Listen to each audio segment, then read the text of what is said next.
Good morning students.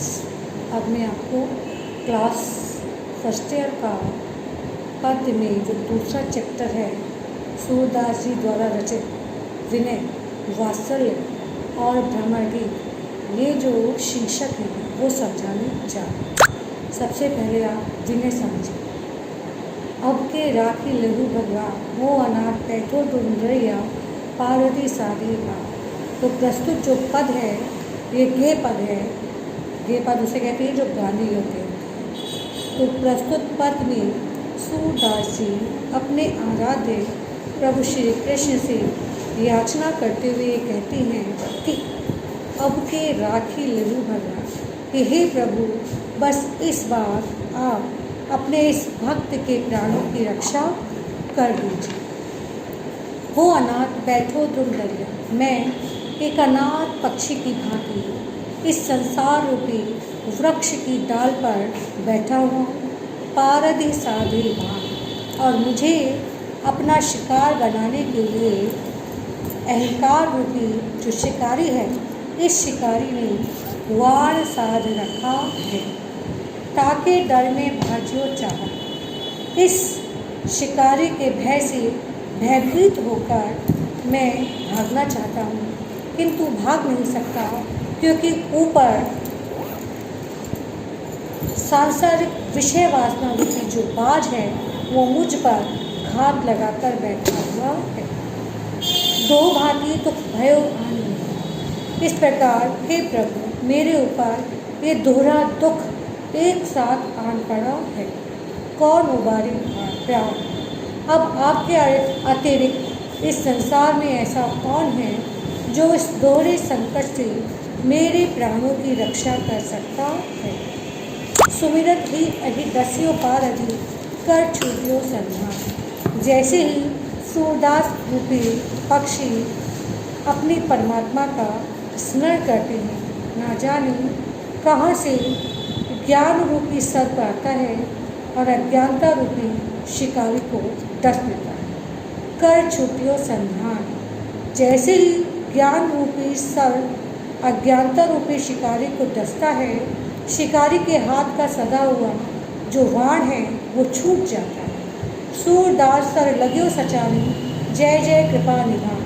तो सूरदास जी कहते हैं कि शिकारी का वो सदा हुआ बाण जो है वो विषय वासना रूपी बाज के सर में लगता है, जिससे दोनों से ही सूरदास रूपी पक्षी के प्राणों की रक्षा हो जाती है। जय जय कृपा निधान। तो अंत में सूरदास जी अपने प्राणों की रक्षा करने वाले कृपा के भंडार श्री कृष्ण की उन्मुक्त कंठ से जय जयकार करने लगते हैं। दूसरा भी समझ लीजिए।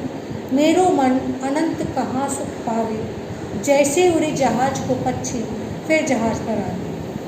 प्रस्तुत जो पद है, इस पद में सूरदास जी ने निर्गुण निराकार ब्रह्म की उपासना का खंडन करते हुए सगुण ब्रह्म की उपासना का मंडन किया है। सूरदास जी के विषय में एक बात जान लीजिए कि सूरदास जी मतलब सगुण ब्रह्म अर्थात श्री कृष्ण की भक्ति से पूर्व निर्गुण निराकार ब्रह्म की उपासना किया करते थे।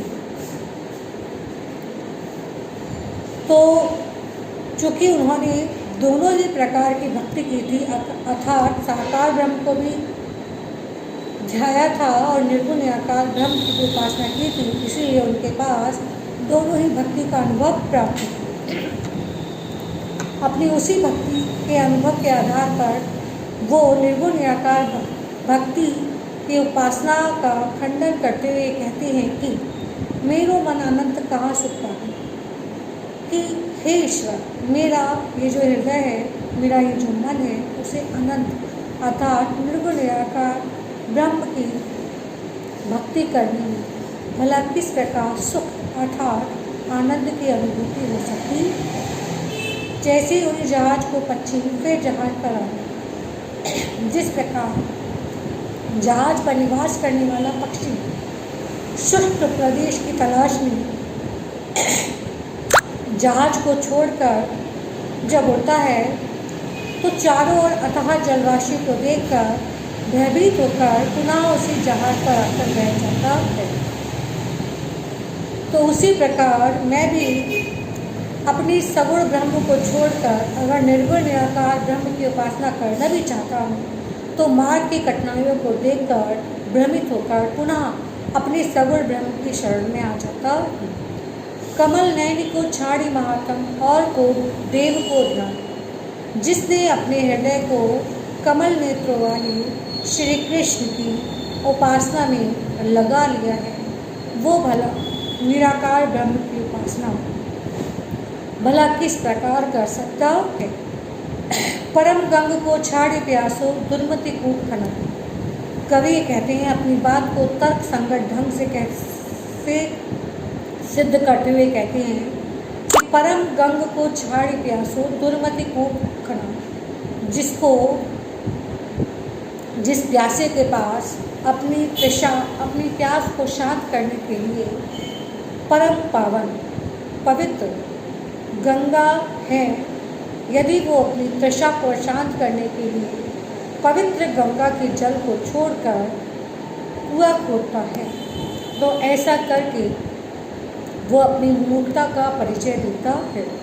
तो भाव यह है कि जब मेरे पास समस्त चिंताओं का, समस्त सुखों का, समस्त चिंताओं को दूर करने का और समस्त सुखों का आधार कृष्ण है, तो भला मैं उनकी भक्ति को छोड़कर निर्गुण निराकार ब्रह्म को ध्यान की मूर्खता क्यों करूं। जही मधुकर अमूल रस चाख्यो क्यों करीर फल पाए। जिस मधुकर ने अर्थात जिस भंवरे ने कमल के मीठे रस को चख लिया हो, अर्थात जिसके मुख में कमल की मिठास घुल गई हो, तो भला क्यों वो कड़वे फल का स्वागत करना चाहिए। उसी प्रकार मेरे हृदय में सगुण ब्रह्म को प्राप्त करने का जो आनंद है वो छा गया है, तो मैं अब निर्गुण निराकार ब्रह्म की उपासना करके अपनी हृदय को उस आनंद से ही करना चाहता। सूरदास प्रभु काम देनु तजी छेरी कौर दुआना। अंत में सूरदास जी कहती हूँ कि मेरे लिए मेरे जो ईश्वर है, मेरे जो कृष्ण है, वो समस्त इच्छाओं को पूर्ण करने वाली कामधेनु गाय के सदृश है। अगर मैं अपनी समस्त इच्छाओं को पूर्ण करने वाली कामधेनु को छोड़कर दूध प्राप्त करने की इच्छा से बकरी दूता हूँ तो ये मेरी मूर्खता का परिचय है। भाव यह है कि सूरदास जी किसी भी प्रकार से निर्गुण निराकार ब्रह्म की उपासना नहीं करना चाहते। भाषा है ब्रज, शैली है मुक्तक, रस है भक्ति और शांत रस, गुण है प्रसाद, अलंकार है रूपक,